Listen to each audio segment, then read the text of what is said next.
Assalamualaikum warahmatullahi wabarakatuh. Hari ini saya akan presentasikan terkait jurnal saya, Paradigma Pendapatan Nasional Melalui Keuangan Sosial Islam. Indonesia mencatat pertumbuhan ekonomi yang kuat, namun produk domestik bruto atau yang sering kita kenal dengan PDB gagal mengukur dan mengatasi ketimpangan serta kemiskinan struktural yang persisten. Alternatif filosofisnya, ekonomi Islam mengubah fokus dari sekadar akumulasi output menjadi distribusi output kesejahteraan yang merata untuk seluruh lapisan masyarakat. Adapun mesin sirkulasi baru yang ada adalah zakat dan wakaf. Zakat dan wakaf ini bukan sekedar filantropi, melainkan instrumen makroekonomi yang strategis yang mampu mendorong konsumsi dan investasi nasional. Seperti yang kita lihat di sini, bahwa paradok PDB, di mana PDB berasumsi bahwa peningkatan produksi secara otomatis akan meningkatkan kesejahteraan ekonomi. Namun, metrik ini buta terhadap beberapa hal.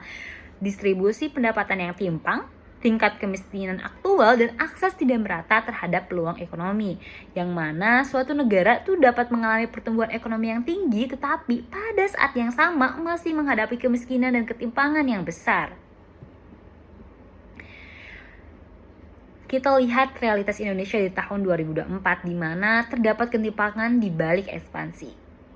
Seperti yang kita lihat, Indonesia di tahun 2024 mengalami capaian makroekonomi yang cukup tinggi di angka 5,03% dan sebesar 22.139 triliun nilai PDB atas dasar harga berlaku.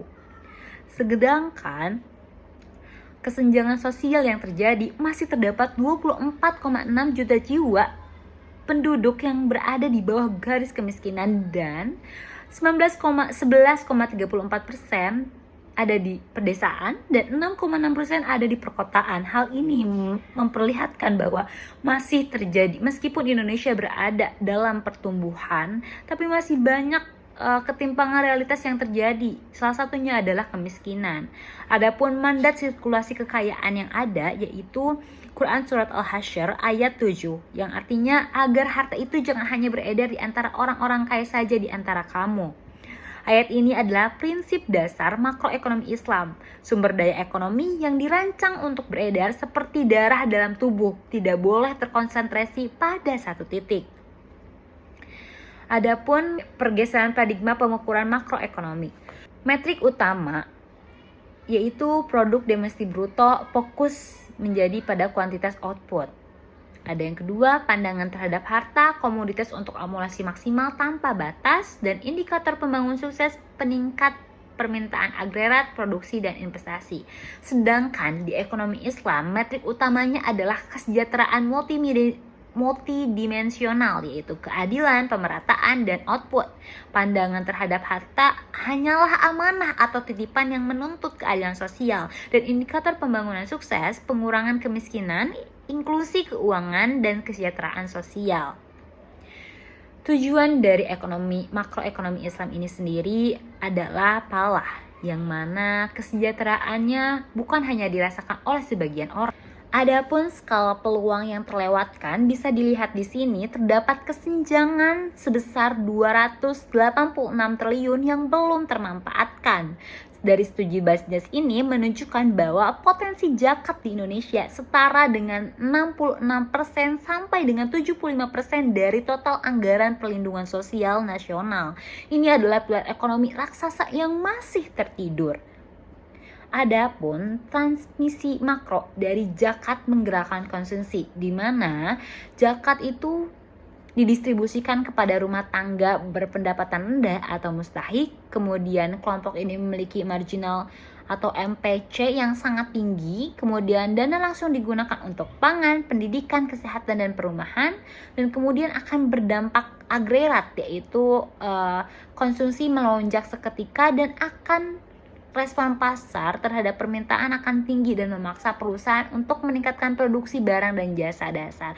Hal ini mengubah harta diam dari kelompok atas menjadi permintaan aktif di kelompok bawah, secara langsung memperbesar Y ataupun pendapatan nasional. Zakat produktif dan ekspansi tenaga kerja. Di sini bisa dilihat terdapat intervensi modal, kemudian ada peningkatan kapasitas, ada transformasi status. Di sini juga ada ekspansi aktivitas usaha di tingkat mikro, kemudian jadi permintaan tenaga kerja, pengangguran menurun, dan lain halnya. Adapun jangkar investasi jangka panjang atau peran wakaf. Jika zakat menggerakkan konsumsi, maka wakaf produktif bertindak sebagai instrumen investasi jangka panjang membentuk modal manusia. Wakaf mendanai sektor-sektor publik tanpa membebani rasio utang negara, menciptakan manfaat ekonomi lintas generasi. Bisa dilihat juga roda gila pertumbuhan inklusif, di mana di sini terdapat konsumsi, ketimpangan turun, permintaan agregat stabil, kemudian akan ada produksi nasional terserap, kemudian ada pertumbuhan inklusi berkelanjutan, dan ada juga investasi. Kita akan definisikan ulang pembangunan nasional. Pendapatan nasional tidak seharusnya dinilai dari seberapa besar kekayaan yang berhasil dikumpulkan, melainkan dari seberapa jauh kekayaan tersebut beredar dan mengangkat derajat manusia. Jadi, zakat dan wakaf harus diintegrasikan secara sistemik ke dalam kebijakan fiskal dan strategi makroekonomi Bappenas atau Kemenke, bukan sekedar pelengkap filantropis saja. Adapun kesejahteraan berkeadilan, di mana optimalisasi potensi 507 triliun zakat dan wakaf adalah kunci matematis dan etis untuk mengakhiri paradok kemiskinan di tengah pertumbuhan ekonomi di Indonesia. Baik, sekian presentasi jurnal saya. Wabillahi taufiq wal hidayah. Assalamualaikum warahmatullahi wabarakatuh.